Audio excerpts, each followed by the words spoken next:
Este pasaje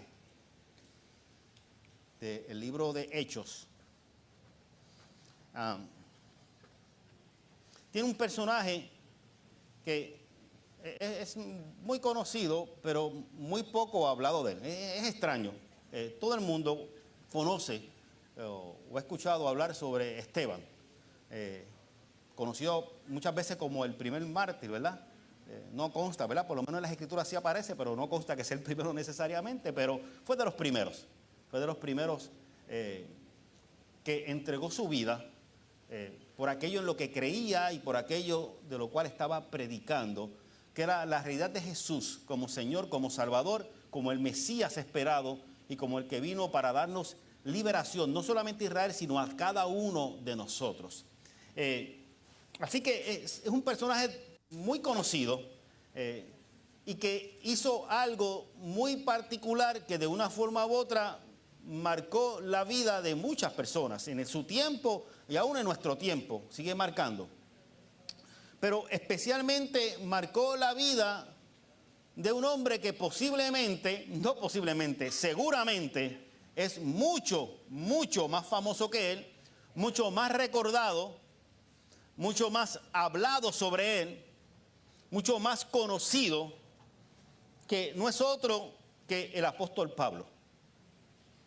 Si usted lee este pasaje, pero lee el capítulo completo, va a encontrar que en un momento dado, luego de lo que estamos leyendo, cuando Esteban es muerto, lo matan por lo que estaba haciendo, o por lo que estaba también diciendo. Cerca de donde lo estaban matando a pedradas, había un jovencito llamado Saulo, que fue testigo de lo que le estaba pasando a Esteban. Y eso para mí es significativo, porque Esteban, en su vida terrenal, obviamente, no conoció de la obra espectacular de evangelismo, de misiones que realizó Pablo. Esteban no pudo ni siquiera ver que ese hombre llamado Saulo aceptara al Señor y se transformara en quien nosotros conocemos como Pablo. Esteban no pudo ver eso con sus ojos, mas sin embargo hizo lo que tenía que hacer.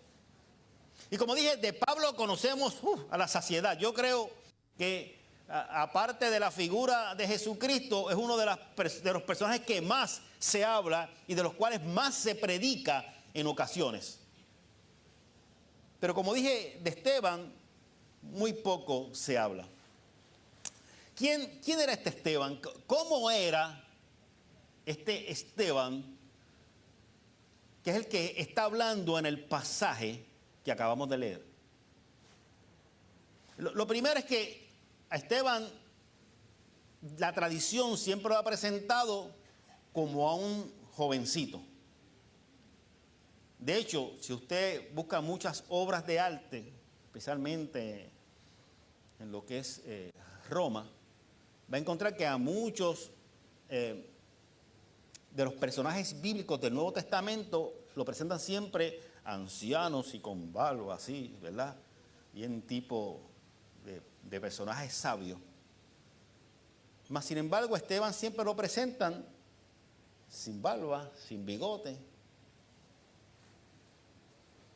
y con una apariencia bastante joven. Algo así como Rafa, me imagino, más o menos.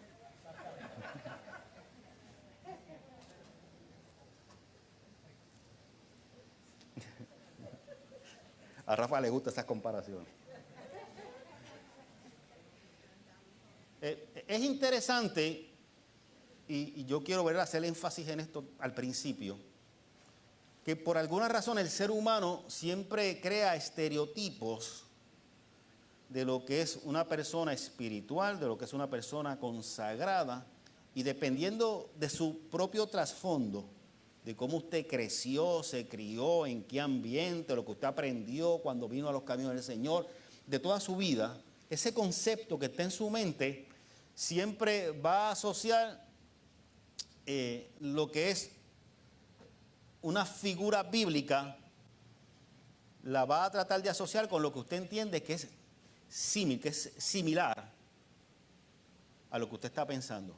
Hablamos de sabiduría, pensamos en un anciano. Y si tiene barbas, pues mucho mejor. Y pocas veces pensamos en sabiduría y nos viene a la mente un personaje joven. Estereotipos que tenemos.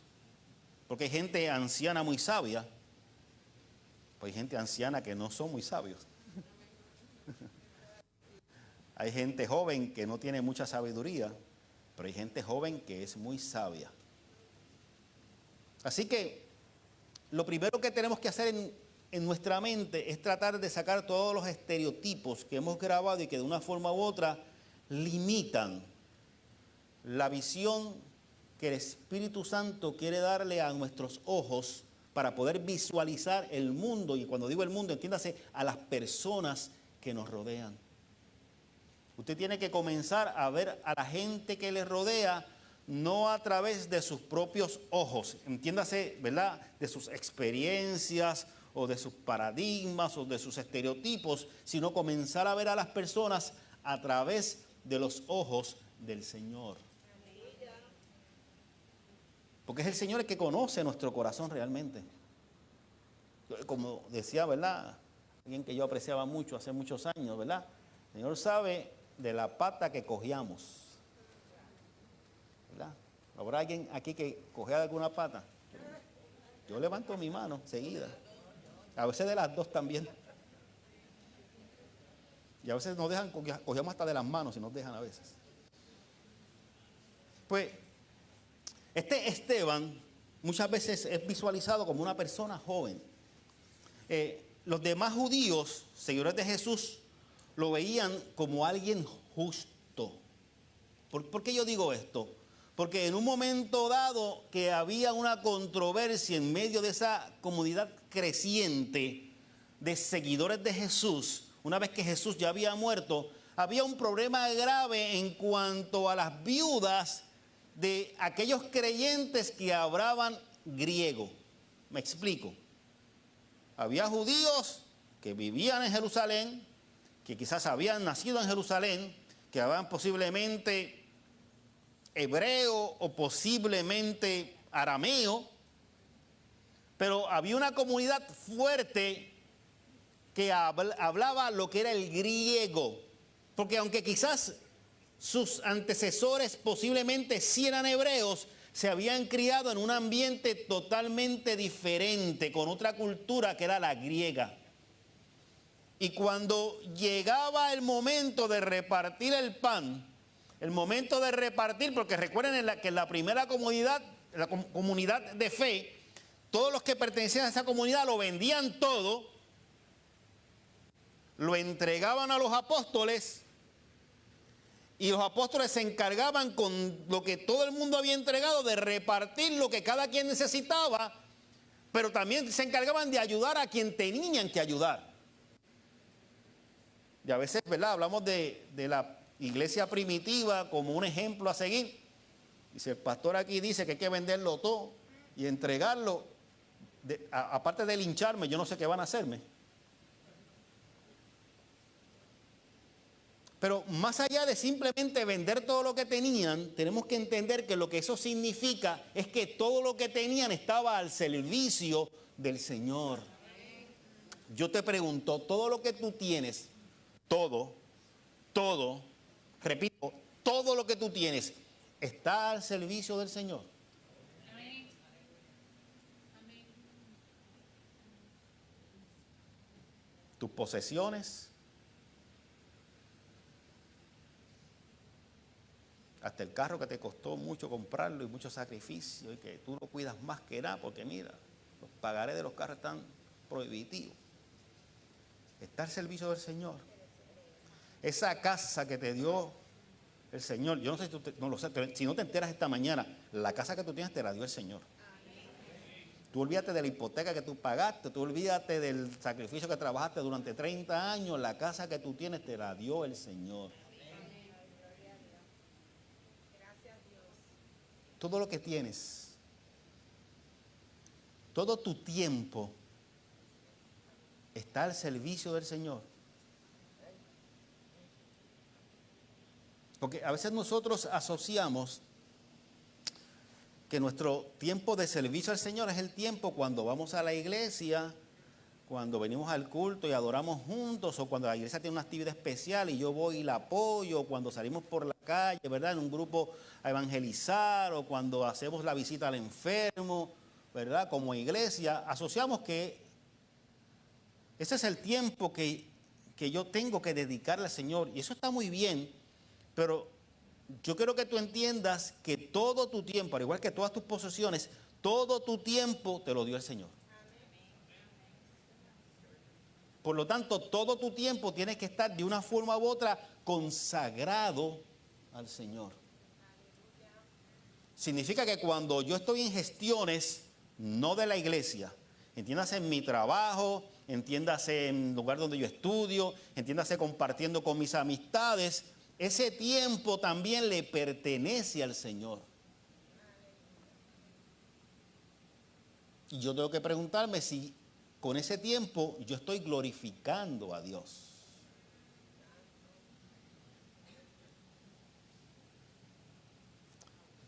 Si el Señor fuese un gran auditor e hiciera una auditoría de tu tiempo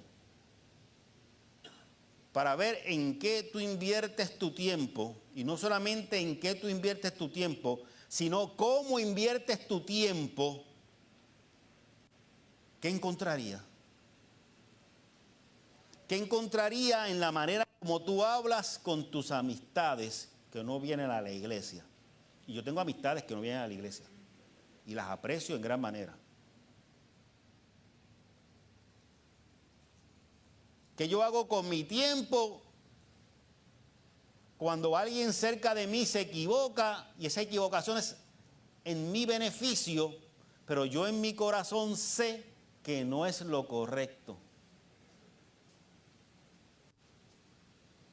Cuando yo estoy en el supermercado y me dieron 3 pesitos de más en el cambio. Sí, hay otras historias por ahí que también me estoy hablando hace poco.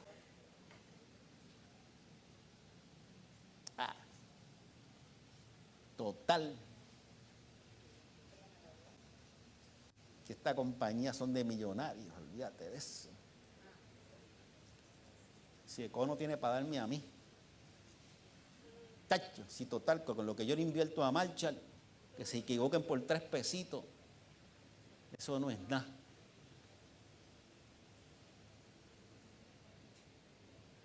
Déjeme decirle algo que parezca duro.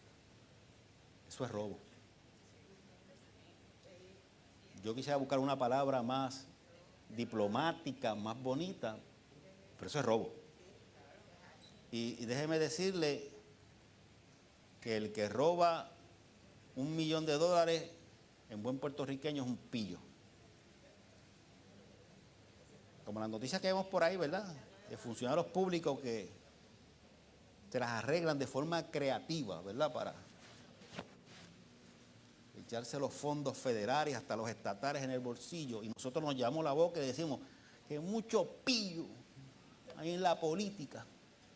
Pues déjeme decirle que robarse los 3 pesitos a usted o a mí nos hace igual de pillos.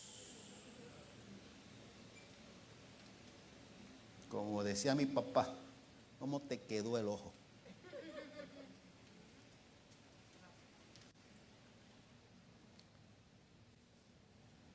Esteban era un hombre justo, al punto que cuando había esa injusticia con las viudas de los creyentes que hablaban griego, que los hebreos, como se creían que eran los más santos del mundo, ¿verdad?, le daban de codo o le daban un poquito menos que le daban a los demás. Cuando los apóstoles trataron de buscar hacer justicia para que fuese equitativo lo que se repartía para todo el mundo, entre la gente que ellos escogieron para encargarse de eso, que le llamaron diáconos, estaba Esteban. Así que la imagen que tenía de Esteban era de un hombre que era justo, que ellos podían confiar en que si lo ponían a trabajar en eso, él iba a encargarse de hacer lo justo.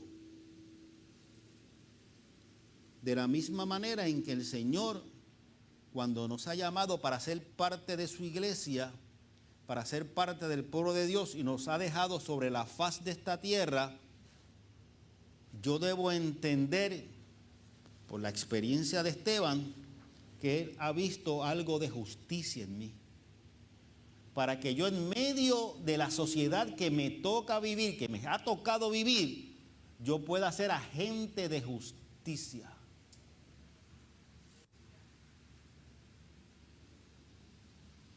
Claro, el buscar la justicia en muchas ocasiones se convierte en algo incómodo.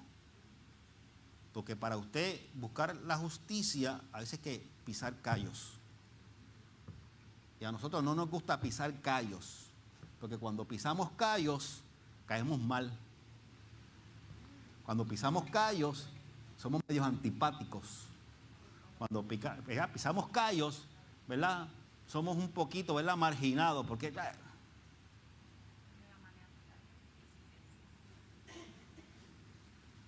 déjeme explicarlo de esta manera, y la palabra no lo dice claramente, pero cuando Esteban dijo que sí a ese diaconado que se le llamó y comenzó a tratar de hacer justicia con esas viudas que hablaban griego, tiene que haber pisado unos cuantos callos.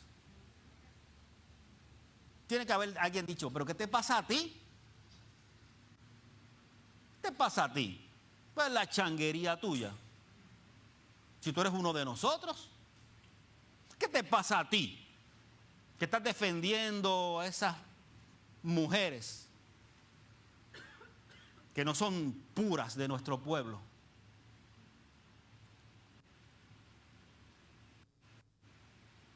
¿A quién nosotros como iglesia defendemos que nos puede costar el ser señalados? ¿A quién nosotros como iglesia del Señor aquí sobre la faz de la tierra defendemos que nos puede provocar pisarle callos a alguien? ¿A quién? Yo tengo que pensar y meditar y reflexionar si cuando yo defiendo, cuando yo busco provocar la justicia, lo que yo recibo son solamente halagos, palmaditas en el hombro, alegría, risa, bombaé. Yo tengo que preguntarme si realmente yo estoy en los lugares incómodos donde Dios me quiere poner en muchas ocasiones a mí.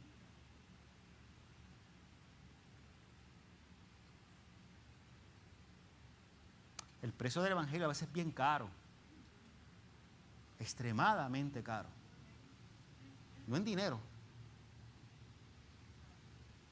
Es caro muchas veces en cómo yo me puedo relacionar con la gente que me rodea, porque como dije hace un ratito, a veces yo puedo caer antipático por buscar la justicia de Dios. Dice el pasaje que también Esteban era un hombre lleno de la gracia y del poder de Dios. Usted sabe lo que es la gracia, ¿verdad? El amor inmerecido. Recalco, subrayo, acentúo, inmerecido, que Dios ha decidido derramar sobre nosotros. Y dice que Esteban estaba lleno de esa gracia, de ese amor inmerecido. Y nosotros no podemos dar lo que no tenemos. Por otro lado, otra forma de verlo es, nosotros podemos dar lo que tenemos. Y si yo he recibido la gracia de Dios, pues yo puedo amar con gracia también a quien me rodea. Déjeme traducirlo de esta manera. Yo puedo amar en gran manera a quien no merece ser amado desde mi perspectiva. Porque para Dios todos merecen ser amados.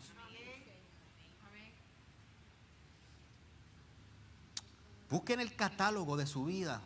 Busquen el catálogo de sus amistades. Busquen el catálogo de la gente que usted conoce. Busquen el catálogo de aquellos que han trabajado con usted. Busquen el catálogo de aquellos y aquellas que han estudiado con usted. Busquen el catálogo de aquellas personas que interactúan con usted en algún momento dado de su vida. Busquen ese catálogo. Todo aquel que usted vea que es indigno, que mire que es un pecador. Todo aquel que usted vea que no lo merece. Todo aquel que usted cree que vive lejos de Dios. Ese es un buen o una buena candidata para ser recipiente de la gracia de Dios.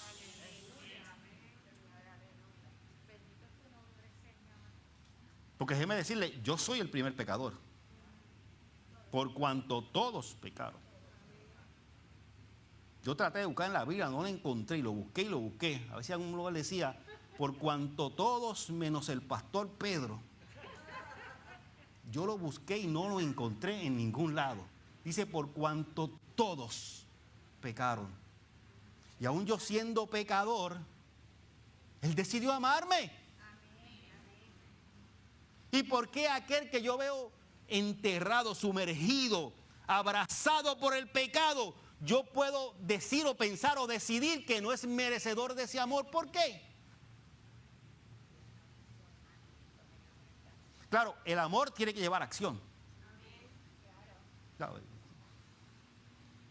Pues si yo a Edwin lo amo, muchacho, una cosa seria. Yo a Edwin, muchacho, ese es mi hermano.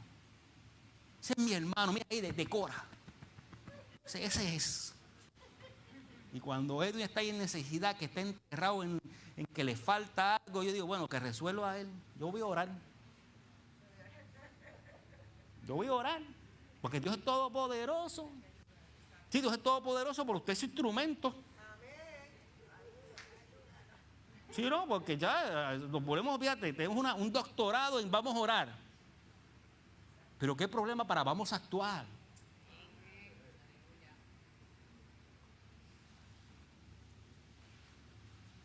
Dice el pasaje también que Esteban hablaba con sabiduría.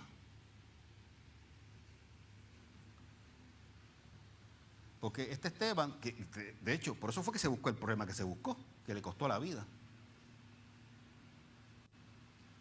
En una sinagoga, que no era cualquier sinagoga, era la sinagoga de los libertos. Mire, dejen ponerlo de esta forma. Era la sinagoga, y perdone que la palabra suene fuerte, pero era la sinagoga de la Zahorria. Sí, porque habían sinagogas y habían sinagogas. Al igual que hoy hay iglesias y hay iglesias. Hay iglesias que, mire, que usted tiene que entrar con papelitos y con recomendaciones. Y que más vale que usted vaya bien vestidito, ¿verdad? Porque si usted va muy tiradito, ¿verdad? No vas a entrar, pero... De hecho, ya, gracias a Dios, en mi tiempo yo no sé que esté pasando eso, espero que no. Pero hace unos cuantos añitos atrás, quizás los que rondan cerca de mi edad tienen que acordarse. Había una iglesia en donde hasta le puso una plaquita en el asiento porque esa sillita era la suya. Porque usted hizo el donativo que tenía que hacer. Así que esa era la silla de Virgen. Porque Virgen dio una clase de ofrenda que esa silla tiene su plaquita ahí. No se enoje conmigo, se enoje con el que lo hizo. Yo no hice eso.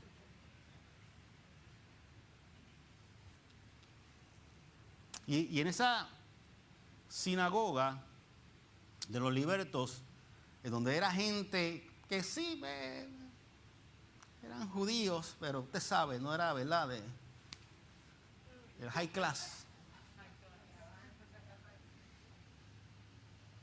Pues Esteban se puso a discutir con algunos miembros de allá, algunos hombres de aquel lugar. Que de hecho, con quien podía discutir era con los hombres, porque en esa sinagoga las mujeres no podían hablar. Si alguna mujer está alegre por el evangelio del tiempo de hoy, diga amén, por lo menos. Alguna mujer si está contenta. Si a usted le gusta el tiempo de los judíos, allá usted. Pero hoy las mujeres pueden hablar. Es más, hoy o los hombres tenemos que pedir permiso hoy para hablar en la iglesia. Somos minoría. ¿Y qué problema tenemos? Pues se puso a discutir con Esteban en cuanto a lo que era la figura de Jesús. Y estos judíos de esta sinagoga específica se enfogonaron con Esteban. Mire, cosas que uno no entiende. Ellos, lo que estaban discutiendo con Esteban, eran personas que eran marginadas dentro del mismo judaísmo. Ellos deberían decir, mira, llegó alguien a proclamar aquí la verdad. Pues no, fueron los primeros que se enfogonaron. Hasta el punto que le montaron un caso a Esteban. Buscaron a 2 o 3 que eran 2 o 3 embustes para acusarlo y llevarlo ante el Sanedrín. El Sanedrín en estos tiempos sería la Corte Suprema. Después de ahí no había más nada que apelar.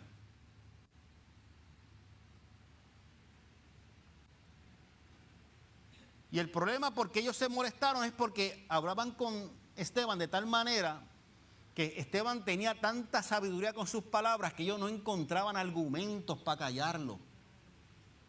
Ellos buscaban por dónde lo podemos coger, no podían.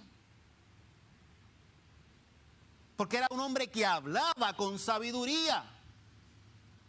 Mire, cuando usted en la casa del Señor encuentre a alguien que habla con sabiduría, pégese ahí. Parece que nosotros nos pegamos a coger consejos donde no tenemos que coger consejos. Y tenemos un problema en nuestra casa, con nuestros hijos, nuestra esposa, con nuestro esposo, con quien sea. Y el consejo que recibo muchas veces viene de la boca menos apropiada para darnos el consejo.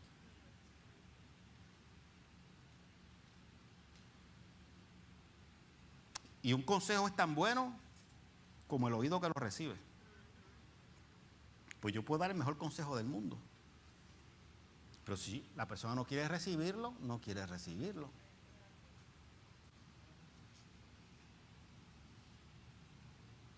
Yo sé que tú me estás entendiendo, yo lo sé.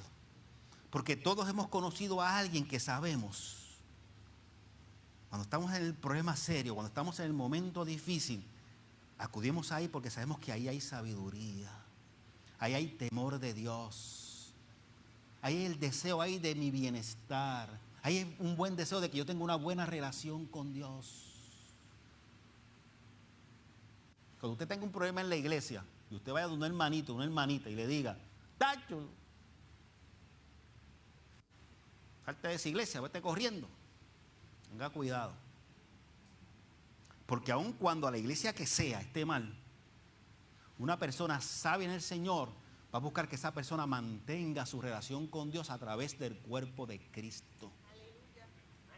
Si con el tiempo la solución es que tiene que moverse con eso, que se mueve, pero no es sal corriendo y vete. No, cuidado. Cuidado. Además, Esteban era apasionado al hablar y en defender sus creencias. Un hombre apasionado. Por eso se buscó el problema que se buscó. Yo voy a hacer una pregunta inocente. Usted la contesta si usted quiere. Y no tiene que decir nada. Con levantar la mano es suficiente. Aquí hay alguien que se considera a sí mismo o a sí misma como apasionado o apasionada defendiendo sus puntos. Levante la mano. Amén. Usted era como Esteban. Y yo estoy seguro que como Esteban, su apasionamiento le tiene que haber buscado problemas en ocasiones, estoy seguro.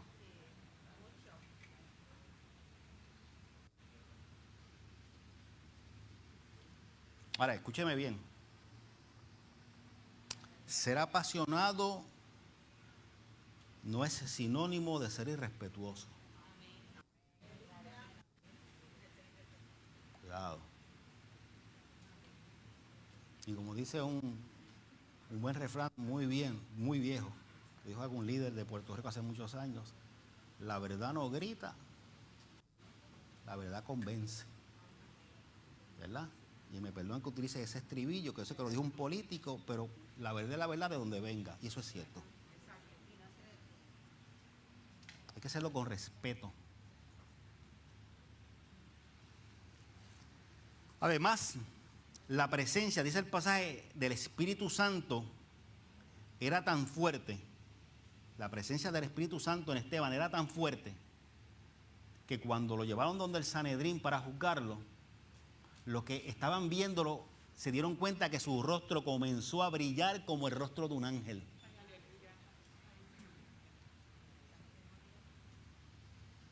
Ay, Dios mío, Señor.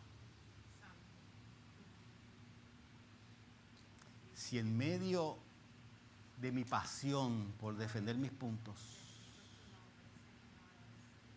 si en medio de mi firmeza, Señor, por defender tu evangelio,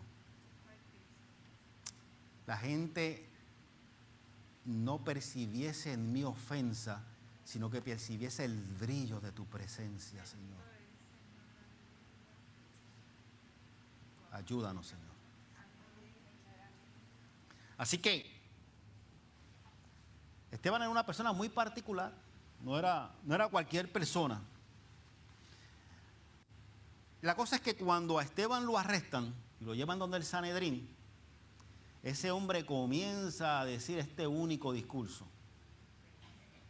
Que a mí, la única explicación que viene a mi mente es que el mensaje que él estaba dando era tan poderoso que tenía los mismos de Sanedrín así. Porque si usted lee ese capítulo, un mensaje larguísimo que él dio, no lo mandaron a callar en ningún momento. Y los mismos de Sanedrín tenían el sartén por el mango. Allí hablaba el que iba a hablar. Si no te querían dejar hablar, no te dejaban hablar. Eso es como en la corte. Te vaya a la corte y rompe a hablar y que el juez le diga que se calle porque usted vea. Para adentro que va. No, pero dice una verdad. Tú dirás la verdad que tú quieras, pero el juez dice que no y te vas para adentro. Así que imagínese lo impactante que era el mensaje, el discurso que estaba diciendo Esteban, que ni lo interrumpieron, se quedaron así, estarían enfogonados, estarían locos por matarlo, pero estaban tan impresionados que no podían ni reaccionar. Solamente escuchando el mensaje que estaba dando Esteban, pero que yo sé que provenía del corazón del Señor. Mire, y comienza Esteban a darle un recorrido histórico. Desde Abraham hasta el tiempo de Jesús, de toda la historia de Israel. No solamente un recorrido histórico, un recorrido que le iba diciendo en cada etapa de la historia de Israel cómo los líderes religiosos se habían equivocado, cómo los reyes se habían equivocado, cómo incluso el pueblo se había equivocado muchas veces en cuanto a lo que era la voluntad de Dios.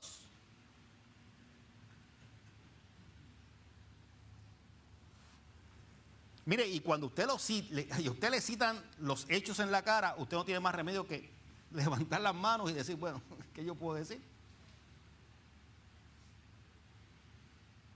Claro, estos líderes estaban tan molestos que lo que causó es que en su corazón naciese más el deseo de matar a Esteban.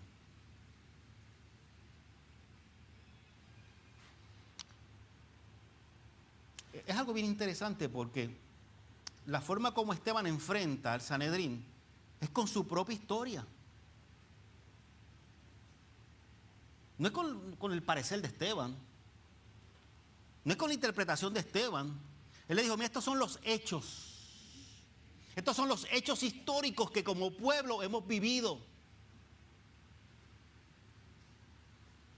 Y el pueblo que no conoce su historia está condenado a repetirla nuevamente. Y quizás de la misma forma en que Esteban confrontó a esos líderes religiosos, quizás nosotros en nuestro tiempo tenemos que ir y repasar nuestra historia, nuestra historia como pueblo de Dios, nuestra historia como iglesia, nuestra historia como denominación, nuestra historia como creyentes. Porque posiblemente si conocemos esa historia, haremos muchos errores que quizás podemos o estamos cometiendo o podemos.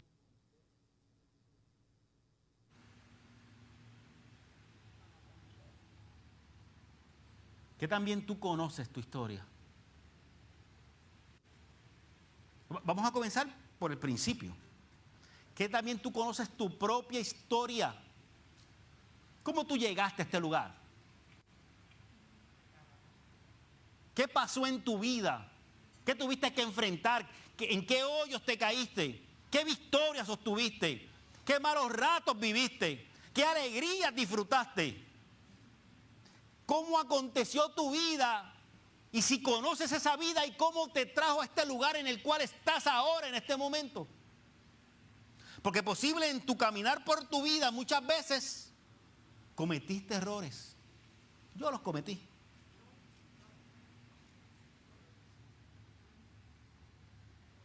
Y piensa que yo tengo que ir sobre esos errores míos para poder aprender y evitar caer nuevamente en ese error o en un error parecido. Y eso desde mi perspectiva como creyente, también como iglesia. Yo no sé si usted lo sabe, si no se enteran esta mañana, usted perdone que yo le dé una mala noticia. Las iglesias se equivocan. No la coja conmigo, vaya a la historia. Es más, déjeme decirle más. Las mayorías se equivocan. ¿Sí? Se equivocan.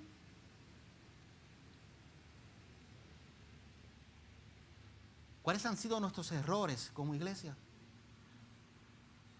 Y más importante aún, hemos aprendido de esos errores. O con el pasar del tiempo le hemos cambiado el nombre, el apellido, las apariencias, le llamamos de otra manera, pero estamos cometiendo.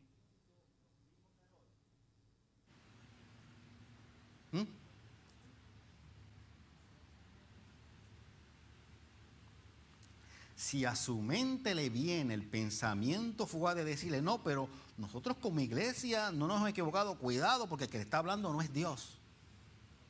Ninguna iglesia puede decir eso. Ninguna. Porque para empezar, el único perfecto, dice la palabra, es Dios. El único. Así que por lo tanto la iglesia, toda iglesia está llena de gente imperfecta.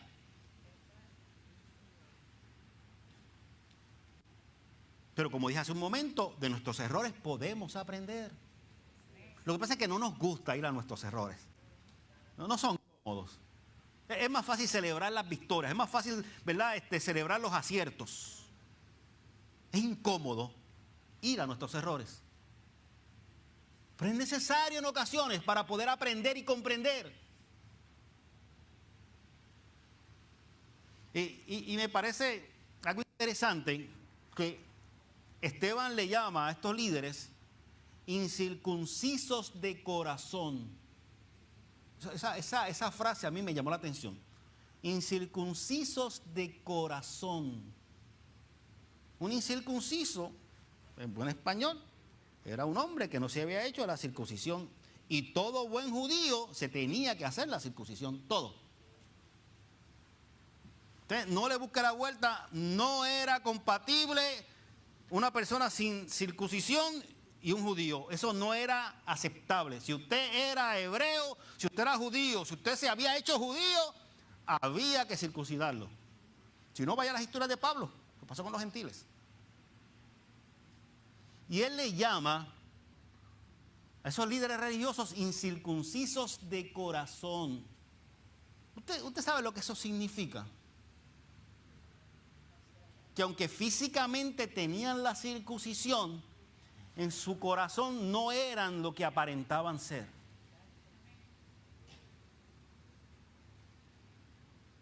Déjeme traducirlo. Pues yo estaba leyendo la versión Reina Valera de 2015. Déjeme citarle la versión, ¿verdad? Pastor Pedro 2022, para que entendamos bien.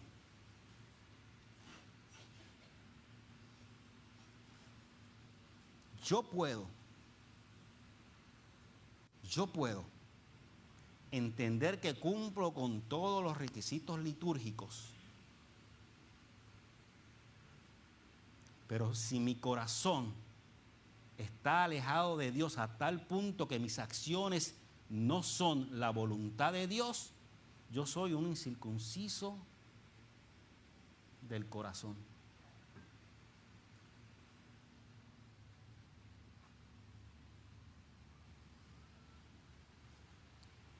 Si yo creo que tengo la iglesia con la liturgia perfecta, si yo creo que yo tengo la cruz puesta en la pared que tiene que estar, si yo entiendo que la mesa de comunión está donde debe estar, si yo creo que todo el aspecto litúrgico, físico está en su lugar, si yo pienso que los cánticos litúrgicos que estoy utilizando son los correctos, si yo entiendo que todas las citas bíblicas que yo utilizo de acuerdo a la parte del culto son las correctas, si yo cuando vengo al púlpito como iglesia oro y hago una oración en la forma que tiene que hacerse, con las partes que tienen que hacerse, adorando, dando gracias, luego pidiendo, si yo hago todo el aspecto litúrgico de la forma que yo creo que es la correcta, pero en mi corazón no hay misericordia para un mundo que se está perdiendo, si en ese templo que está organizado de la forma que tiene que estar organizado correctamente, litúrgicamente hablando, no hay espacio para que entre alguien que necesita escuchar la palabra de Dios, pero que no cumple los requisitos que yo tengo, yo soy un incircunciso del corazón.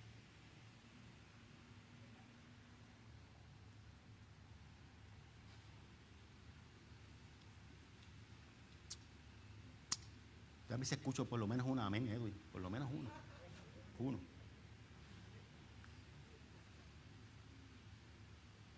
Porque el ser humano, por alguna razón, todo el ser humano, se centra demasiado en la apariencia y a veces se nos olvida la esencia.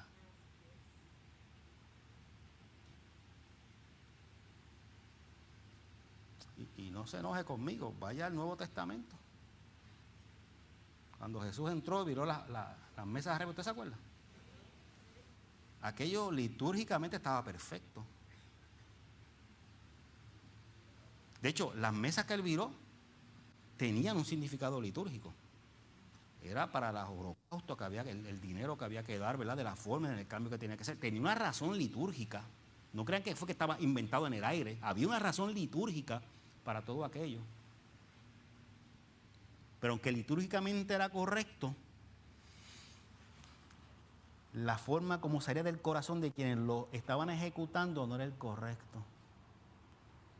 Porque cuando llegaba, y lo dije en el estudio bíblico el miércoles pasado, cuando llegaba alguien, ¿verdad?, con la palomita que no era la adecuada, y había que cambiarla por unas palomitas que había allí, no tenían los chavos para dar la diferencia por esa palomita, vete. No decían, no, toma, tú no tienes, toma, para que puedas dar el animal correcto, toma. No, pero esa no era la idea. Había que explotar de alguna manera a esa persona que había llegado a ese lugar.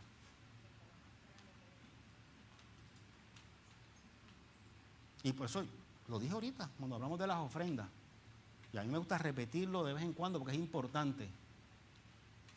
Si usted da por la costumbre, si usted da porque es la parte del culto que corresponde, mire, no dé nada.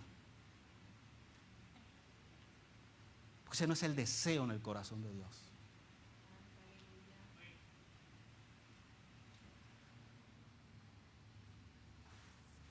Santo Dios.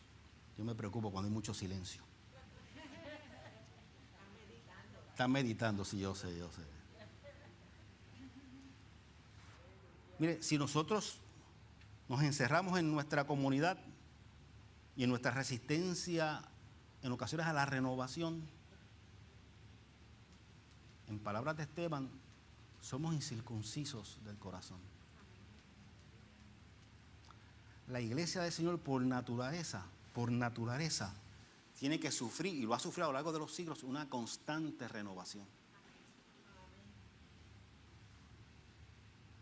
Tiene constantemente que renovarse. No me crea a mí, vaya a la historia, desde la iglesia primitiva hasta ahora, vaya siglo por siglo, a ver si la iglesia ha sido igual. No ha sido igual.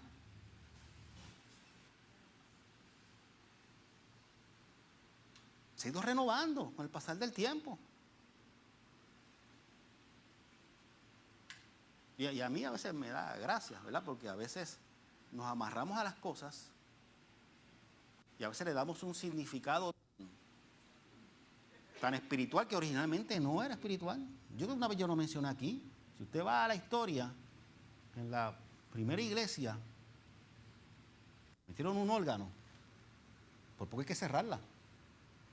Porque el órgano en su origen, donde se tocaba, eran las cantinas. Y de momento alguien viene con esa pieza del diablo que se toca en las cantinas.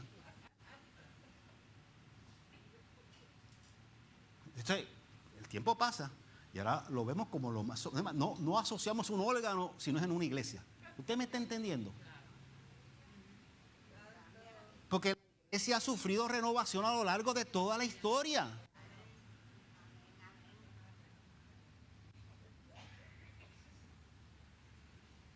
Y tenemos que ajustarnos a los tiempos. Yo sé que las luces son incómodas. Yo lo sé.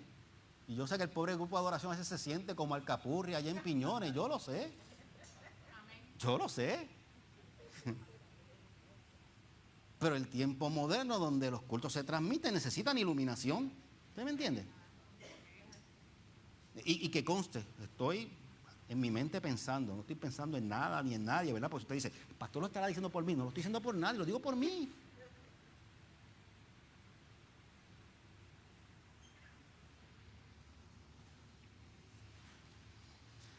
Hay unas palabras que dice Esteban que a mí me inquietan mucho. Cuando él dice, nuestros padres no quisieron serle obedientes, más bien le rechazaron y en sus corazones volvieron atrás a Egipto. Claro, nosotros que sabemos la historia ahora, sabemos que el pueblo no regresó a Egipto.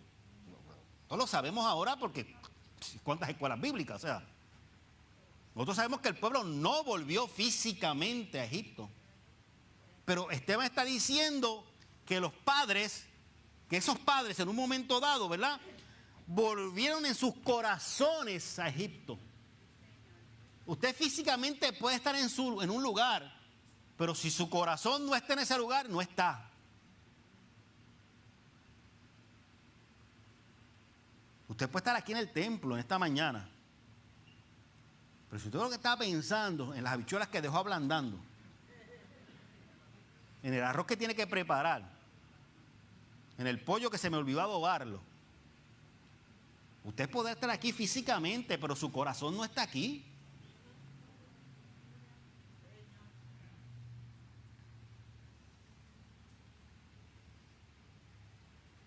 Tenemos que preguntarnos, entonces, ¿en dónde está nuestro corazón?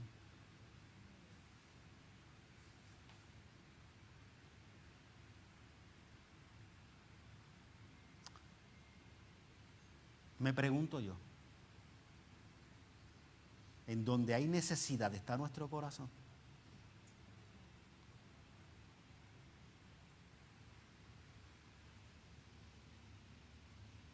En donde hay una persona con tristeza, ¿está nuestro corazón? En donde está el rechazado, ¿está nuestro corazón? En donde está el marginado, ¿está nuestro corazón?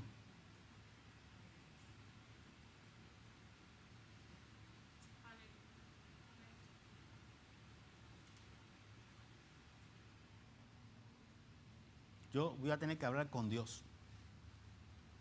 Cuando salga de aquí voy a pedirle una cita.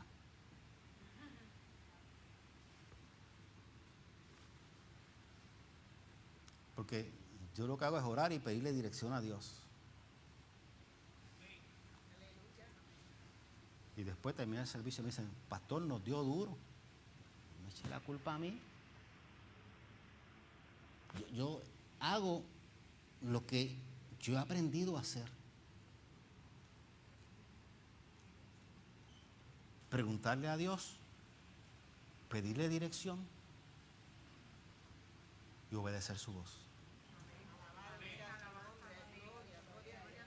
Y Dios no está loco. Dios no está loco. Si Dios me dio esta palabra en esta mañana, por lo menos, y yo creo que no, pero por lo menos hay uno, posiblemente sea yo, porque la predicación también es para mí.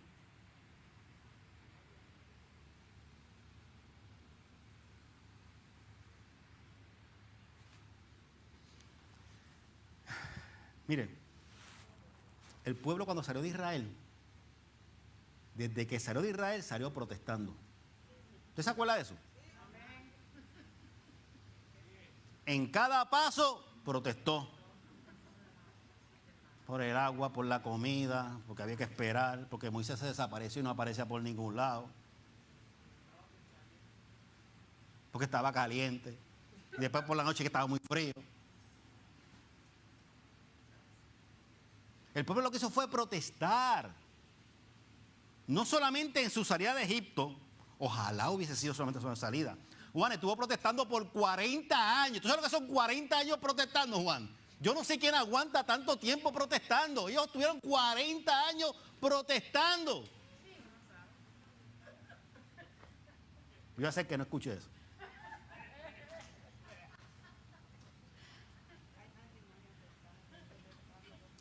¿Usted sabe lo que son 40 años usted protestando? Dios mío.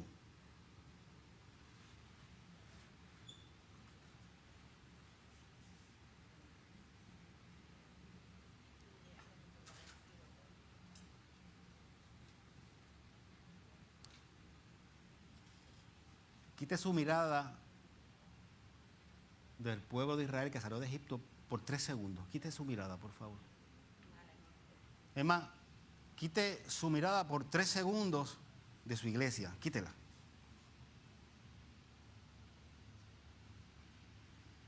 Mire para adentro.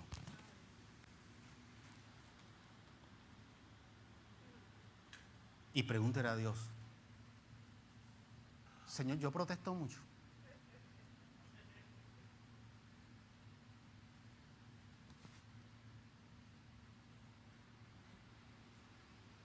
Mire, y el problema no es protestar. El problema es cuando la protesta detiene la forma de avanzar. Por eso hice hincapié en que tuvieron 40 años protestando. Es más, déjeme decirle una palabra quizás más fuerte todavía. Protestaron tanto que el Señor dijo: ¿sabes qué? ¿Sabes qué? Ninguno de ustedes va a entrar. Eso está fuerte. Yo me tiro al piso abajo. Señor, perdón. Le dijo: ninguno de ustedes va a entrar. La próxima generación, esa es la que va a entrar. Déjame decir más fuerte todavía. Ni Moisés entró. Y era el líder. Palabra para mí.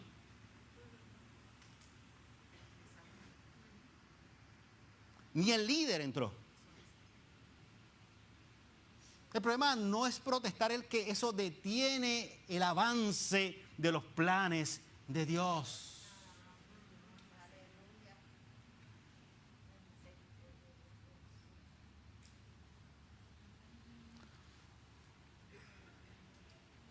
Déjeme, como dicen por ahí, déjeme hablarle a calzón quitado.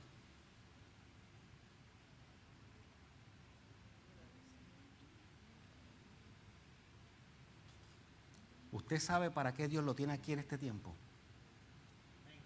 A usted y a mí. ¿Para qué Dios te tiene aquí en este tiempo? Es más, déjeme decirle más. con toda la certeza que yo tengo en mi corazón de que es Dios el que contesta nuestras oraciones y quien nos da los mensajes que queremos compartir.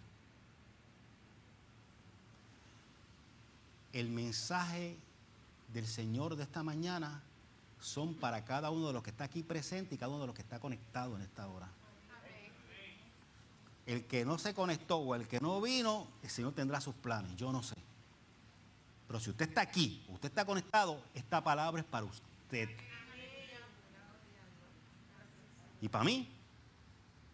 Y para mí. ¿Para qué Dios me tiene aquí? Escúcheme bien, y yo no estoy hablando con los miembros de la iglesia. ¿Verdad? Con todo el amor del mundo, si usted nos está visitando hoy, dame esta palabra, Dios la separó para usted.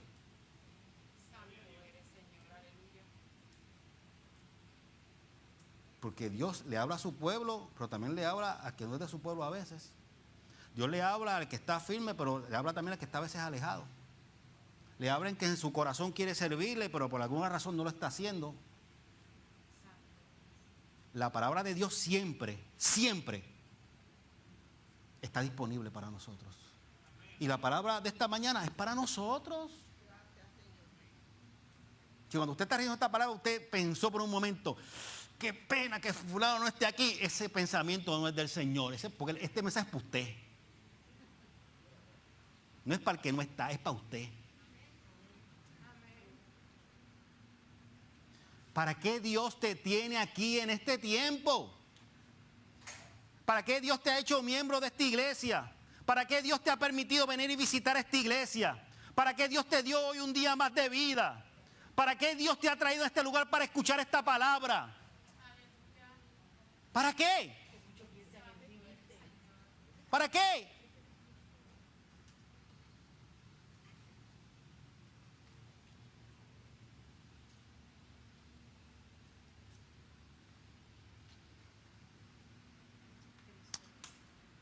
Iglesia de Cupey. Y mira que yo siempre digo la palabra iglesia como la iglesia universal, pero déjeme ser específico. Iglesia de Cupey. Dios quiere algo con nosotros en este tiempo. Yo no sé lo que Dios hizo en este lugar hace 20 años. Yo alabo, glorifico a Dios por lo que hizo hace 20 años y yo doy gracias a Dios por todas las manos que edificaron lo que nosotros disfrutamos aquí en esta hora. Gracias a Dios porque tú levantaste líderes, porque tú levantaste gente, Señor, que fue desarrollando esta congregación de tal manera, Señor, que ha podido llegar hasta este tiempo, a este lugar. Gracias, gracias, Señor. Pero para ti, para mí, hay un propósito hoy.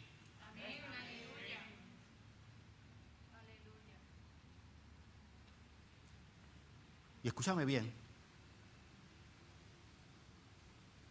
Y cuando mi vida no persigue ese propósito de Dios, pierde todo sentido. Usted perdona que yo sea así tan feo como tan franco.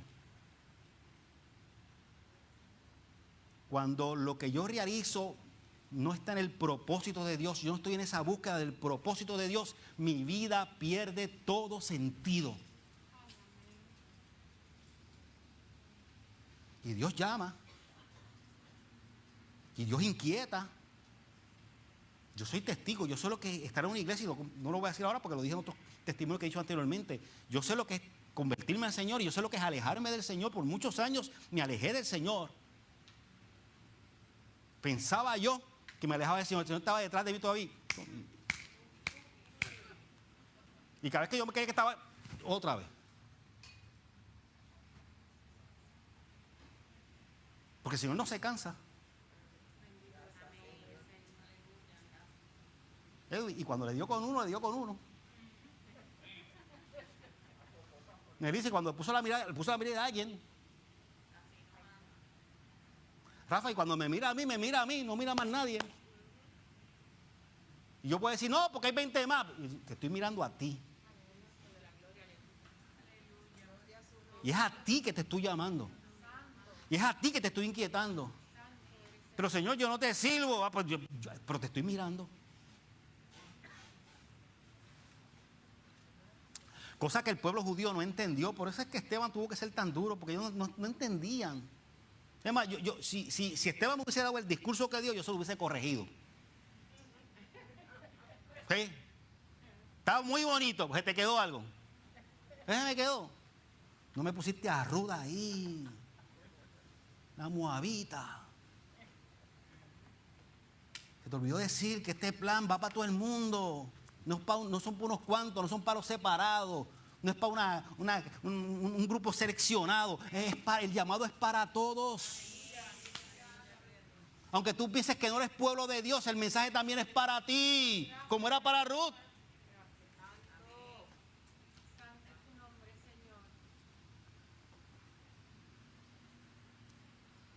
Y yo se lo digo con la misma convicción que tengo en este mismo momento en mi corazón. Dios tiene algo con esta iglesia, con Cupey. Él tiene algo que Él quiere hacer. Pero nos toca a nosotros descubrirlo. Nos toca a nosotros romper los paradigmas. Nos toca a nosotros hablar las cosas incómodas, como decía el domingo pasado. Nos toca a nosotros dar los pasos, aunque parezca que son difíciles, aunque pisemos callos, aunque parezca incómodo, aunque alguien quizás se sienta ofendido. Yo prefiero no ofender a Dios.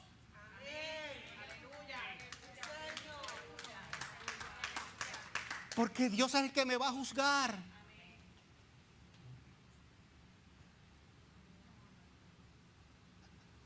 A mí no me va a juzgar Vilhelmina, ni Joana, ni Sandra. A mí no me va a juzgar Anthony. A mí me va a juzgar Dios. Y lo que yo estoy haciendo le agrada a Dios. Pastor, pues yo no estoy haciendo nada malo. Sí, es cierto, quizás no estás haciendo nada malo, pero estás haciendo todo lo bueno que puedes hacer. Estás rompiendo todos los esquemas que tienen que hacer que se puedan convertir en un impedimento para que este evangelio le llegue a todas las naciones. Estoy rompiendo mis propios esquemas.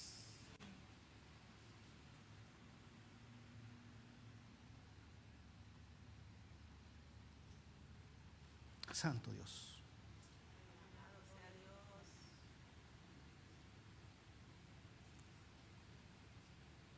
Dios nos está convocando.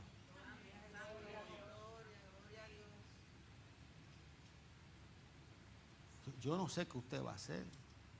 Yo sé lo que yo voy a hacer. Yo le voy a preguntar a Dios. Y le recomiendo que usted le pregunte a Dios. Y por donde Dios me zumbe, yo me zumbo.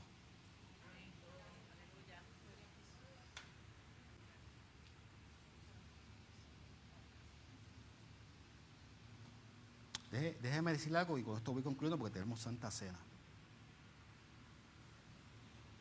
Porque yo creo que usted se vaya con el corazón tranquilo. A mí nadie me ha dicho nada en la semana. Yo no he pasado un mal rato con nadie. Si yo puse a definir mi vida en este momento, yo soy feliz de la vida. Yo me siento apoyado. Yo me siento respaldado. Yo me siento amado. Así que si yo hablase por mis emociones, daría un mensaje esta mañana de amor y gozo y alegría y bombae, como dije ahorita.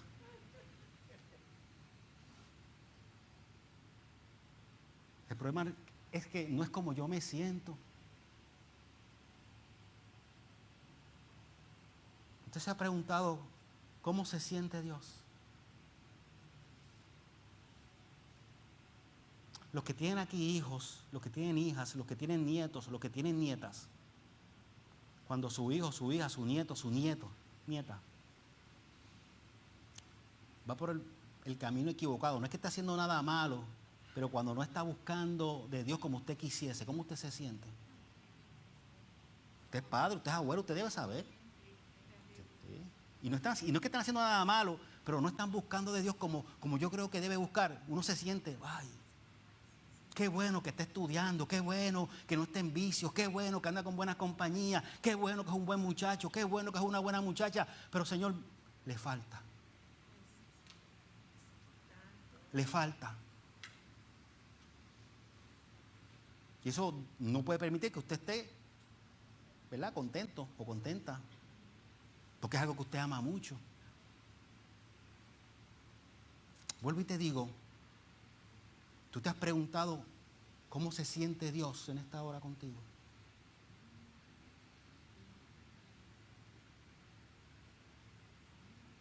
Es una pregunta que yo no te puedo responder, pero Dios te la puede responder.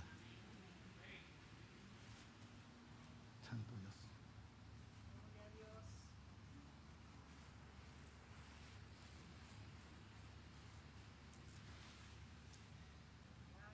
Señor Dios.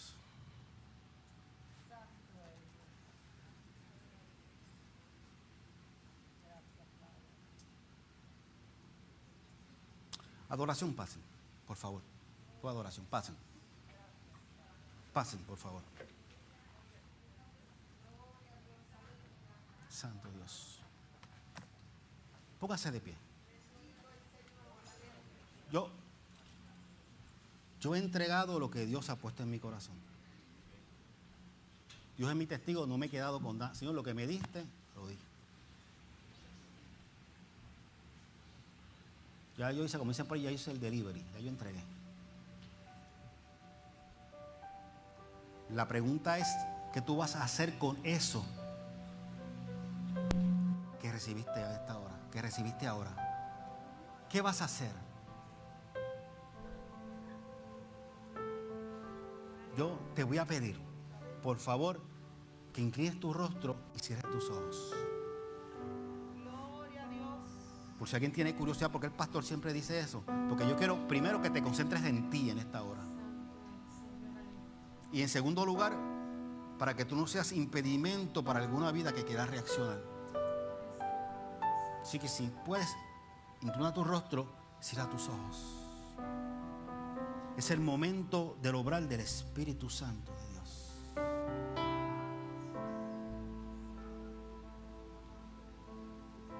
Esta palabra que has recibido en esta mañana ha calado en tu corazón, ha inquietado algo en ti. Esta palabra que has recibido en esta mañana te ha retado en el Señor. Esta palabra que has recibido en esta mañana de una forma u otra ha inquietado algo en ti.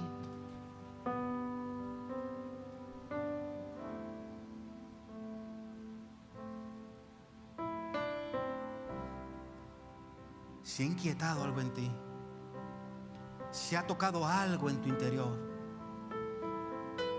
si te provoca algo que tú mismo o tú misma no puedes entender en esta hora, yo te voy a dar la oportunidad de que tú le respondas al Señor. No tienes que hacer un gran discurso, no tienes que decir muchas palabras, no tienes que dar testimonio en esta hora. Solamente tienes que accionar y venir al encuentro con tu Señor. Si tú has sentido en esta mañana que esta palabra es para ti, yo te pido, yo te suplico desde lo más profundo de mi corazón que le respondas a la invitación que Dios te está haciendo. El altar está abierto para ti. Todo el mundo está con los ojos cerrados, todo el mundo está con su rostro inclinado. Nadie está mirando porque es el momento en que el Espíritu Santo está obrando en el corazón de cada uno de nosotros. Porque me incluyo a mí mismo. Si tú sientes que Dios te ha hablado, si tú sientes que en esta hora Dios te ha convocado, si tú sientes que Dios te ha llamado en esta hora, el altar está abierto para ti. Pasa porque yo quiero dar por ti en esta hora. Quiero que todos oremos, clamemos delante del Señor para que ese mensaje se haga vivo en tu interior. Santo eres Dios, poderoso eres Dios, porque Dios no se equivoca. Quiero que escuches esta alabanza, medita en esta alabanza, pero mientras estás escuchando, si sientes ese llamado de Dios, si escuchas esa voz de Dios que te dice ven, ven, ven, ven, acércate, no dejes de moverte, ven al altar. tiene ese encuentro maravilloso con nuestro Dios. Cantamos en esta hora, Dios. Santo Señor.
Consuelo llegue a tiempo.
alabamos, oh Dios.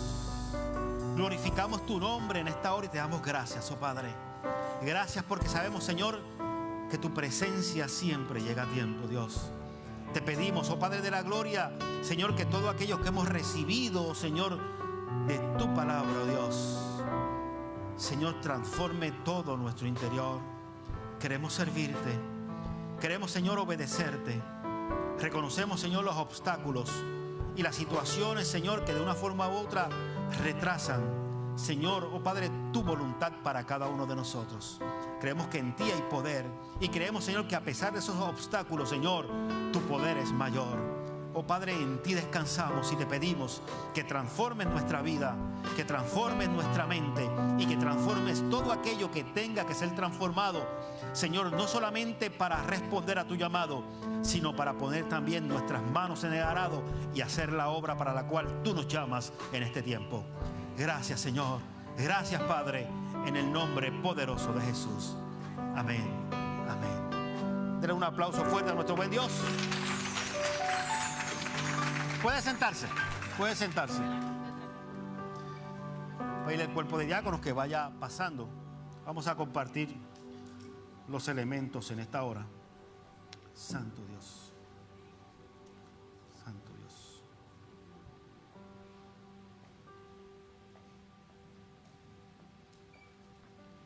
Te alabamos, Dios.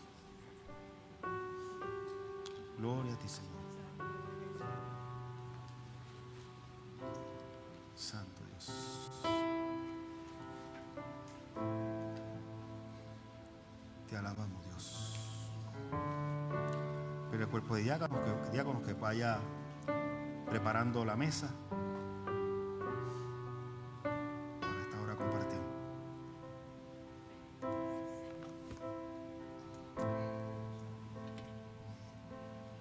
Santo Dios. Te alabamos, Dios.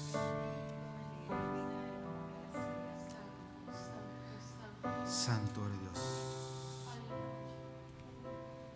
Gloria a ti, Señor. Gracias, Dios. Gracias, Dios.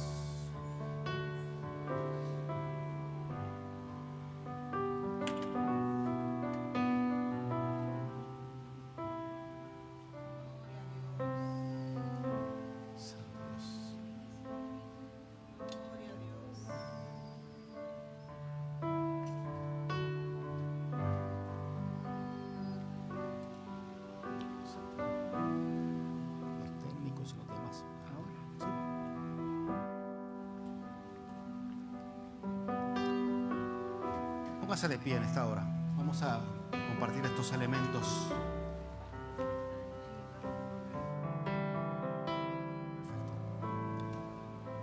Vamos a pedirle a las personas que vayan pasando por el centro, como hacemos siempre, y nos vamos retirando por los lados, mientras interpretamos una alabanza en esta hora. Así que pueden ir pasando, ¿verdad?, para ir ganando tiempo. Santo Dios. Te alabamos, Dios. Santo Dios. Si hay algún niñito o alguna niñita puede pasar también, ¿verdad? Y aprovechamos. Llévalos. Te alabamos, Dios.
Es hermoso estar en la mesa del Señor.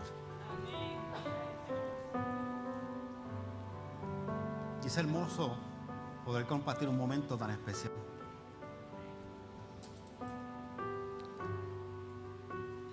Algo que siempre me ha gustado de esta congregación desde que llegué es que siempre, además de los elementos, proveen, ¿verdad? Esas uvitas, esas semillitas. Y me alegra cuando veo a cada uno de ustedes pasar a compartir, ¿verdad?, los elementos y a sentarse a la mesa todos juntos. Pero con el permiso de los que tienen los elementos, ¿verdad?, quiero decir que me alegra mucho más los que pasaron y cogieron una uvita y una semillita. Me alegra mucho más porque aunque quizás en este momento no están compartiendo los elementos, sí pueden sentir que se están sentando a la mesa junto con cada uno de los demás que estamos presentes. En el reino de Dios todos somos importantes. Así que gracias a los que pasaron, ¿verdad? Cumplieron una uvita y una semita, gracias. Gracias. Es de gran alegría para nosotros compartir con ustedes también en esta hora.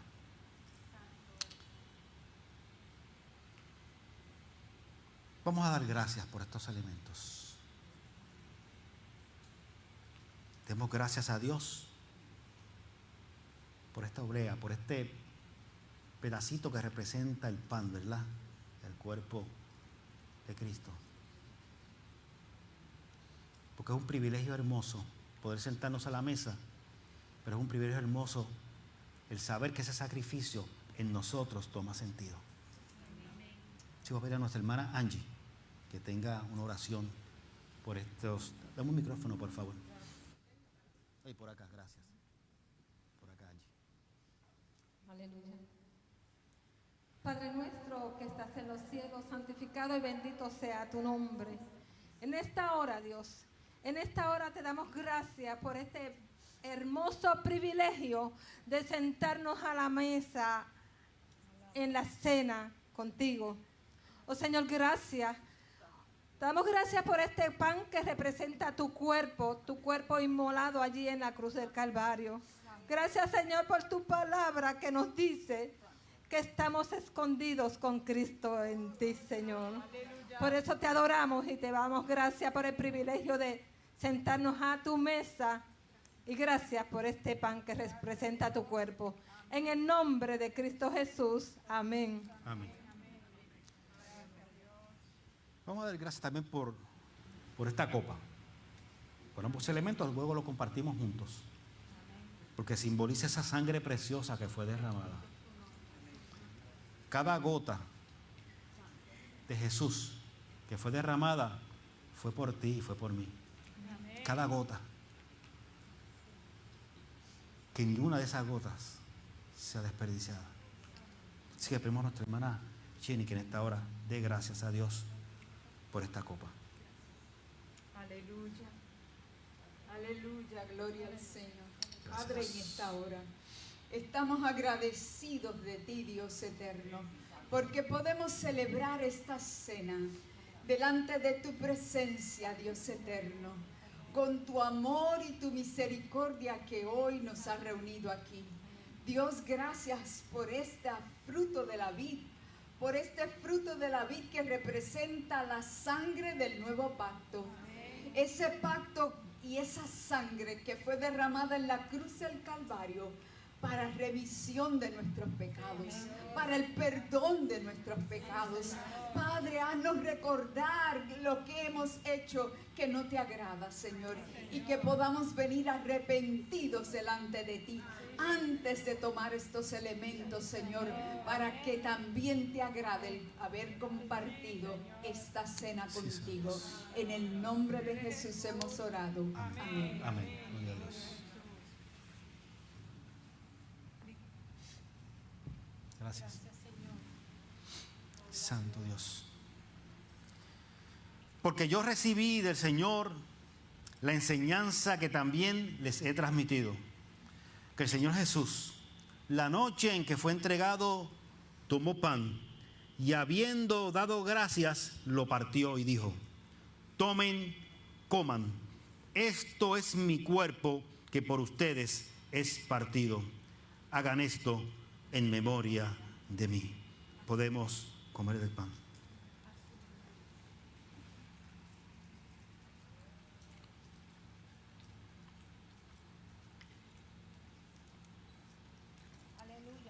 Gracias, Dios. Gracias, Señor. Gracias. Asimismo, tomó también la copa después de haber cenado y dijo: esta copa es el nuevo pacto en mi sangre. Hagan esto todas las veces que la beban en memoria de mí. Podemos beber de la copa.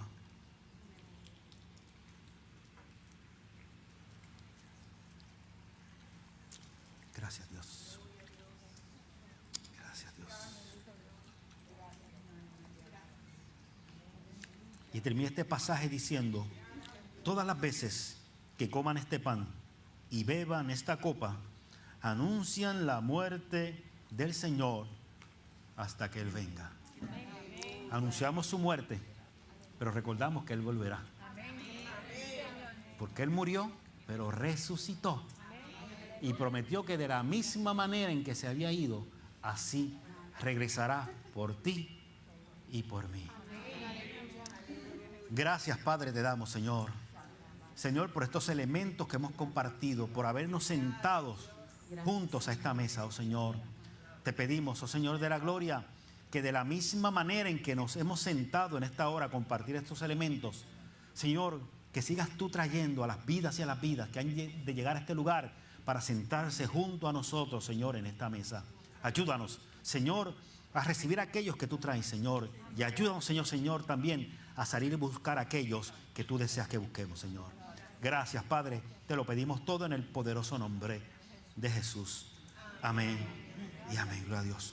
Le pido al cuerpo diaconal que puede ya ir pasando. Y déjeme entonces yo ir subiendo por acá. Cantamos y podemos ir en paz.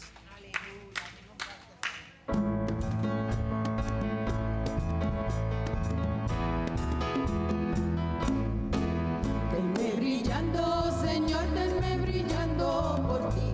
Puro y limpio seré si tú brillas en mí.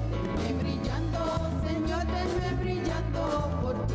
Hasta que vengas pronto con poder.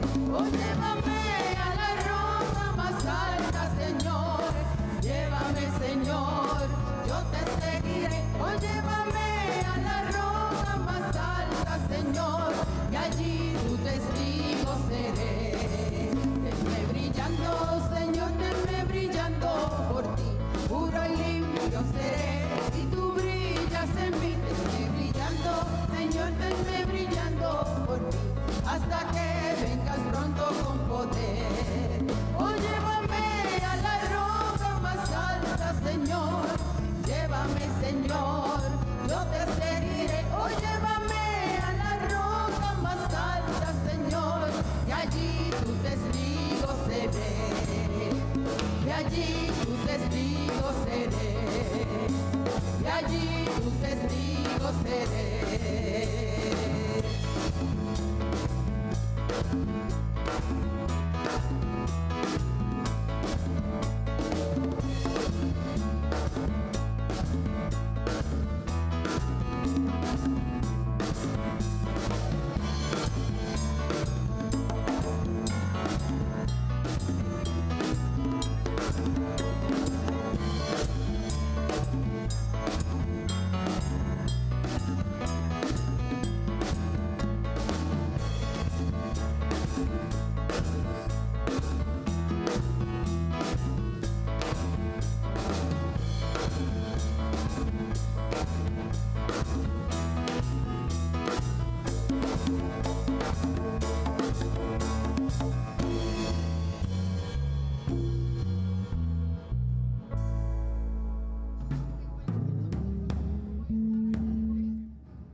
y siempre.